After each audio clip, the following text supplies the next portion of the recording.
Multiple introducers.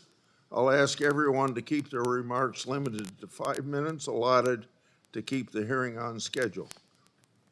Senator Durbin. Thanks, Chairman Grassley. Welcome back to Washington. Hope the corn crop in Iowa is as good as it is in Illinois. It's going to be a national record. National record. I'm not surprised, and I'm sure your farm will lead the way. I want to address the issue which you've raised and very importantly raised at this hearing because I think it's time that we discuss it openly and find a solution. I share your interest in ending the impasse we face on the floor of the Senate. For decades, the Senate confirmed U.S. attorneys by voice vote or unanimous consent. All 85 of President Trump's U.S. attorney nominees during his first administration were approved by voice vote, all of them. But early in the Biden administration, things changed. Senate Republicans began a campaign of obstruction. In April 2021, Senator Cotton of Arkansas announced he would block nominees from any state represented by a Democrat on this committee. Senator Cotton finally lifted his hold in December of 2021, but in February 2022, he again blocked U.S. attorney nominees for months. Talk about twisting in the wind. There's another case which I recall of supreme twisting in the wind. Remember when Anton Scalia died on a hunting trip? How long did that vacancy sit there, open, unfilled? At least 10 months. The whole last year of the Obama administration, he was unable to fill the vacancy on the highest court in the land. In June 2023, things changed again.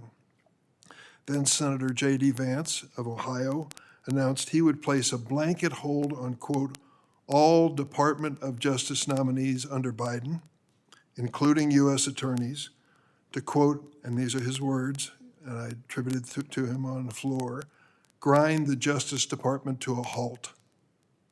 Grind the Justice Department to a halt. On 8 separate occasions, in 2023 and 2024, I went to the Senate floor to request, really to beg for a change from Senator Vance. Give us consent to confirm these nominees according to the Senate tradition.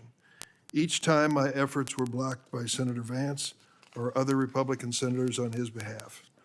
Due to Republican obstruction, President Biden was only able to fill 68 of the 93 U.S. attorney positions with Senate-confirmed nominees. I appreciate, Mr. Chairman, that you did not agree with Senator Vance's actions back then, and I don't believe you do now. But we can't have one set of rules for Republican presidents and another for Democratic presidents. We also now face a Trump administration making an end run around Senate advice and consent duties. Senator Coons is here from the state of Delaware, and I'm sure he will address that in a minute. In several blue states, the Trump administration has taken an illegal and unprecedented approach to filling U.S. attorney vacancies with extreme candidates while making no attempt to consult with Democratic senators. I learned during the first Trump administration to sit down and work with the Trump White House. We disagreed on almost everything, but when it came to filling judicial vacancies, we filled every single vacancy that I was party to during his administration. We reached an agreement, we both had to compromise, and we did. I think that's the way it still should work. The path forward cannot result in Republican senators having their preferred U.S. attorney nominees confirmed, while Democratic senators have outrageous picks installed in their states in legally dubious ways. I look forward to working with you, Mr. Chairman, and I mean that personally, on a fair and bipartisan solution to this problem. It's been created by both parties. We're facing it now. Let's do something about it in a civil way, in a fair way, and I think we can achieve that. I will tell you, I won't go into detail on the Delaware nominee. I'll leave that to Senator Coons. But I want to thank you for your long-standing bipartisan tradition of requiring blue slips from senators supporting district court nominees from other states. I can give you specific examples where during the first Trump administration, Democratic senators did not approve any blue slips to fill any judicial vacancies in their state. They waited until there was a Democratic president.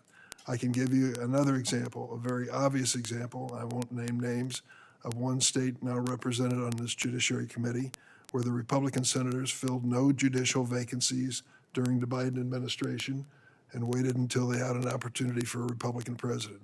It's been done by both parties. But we've stood by the blue slip, and I hope we will continue to. I yield. Thank you. I want to now introduce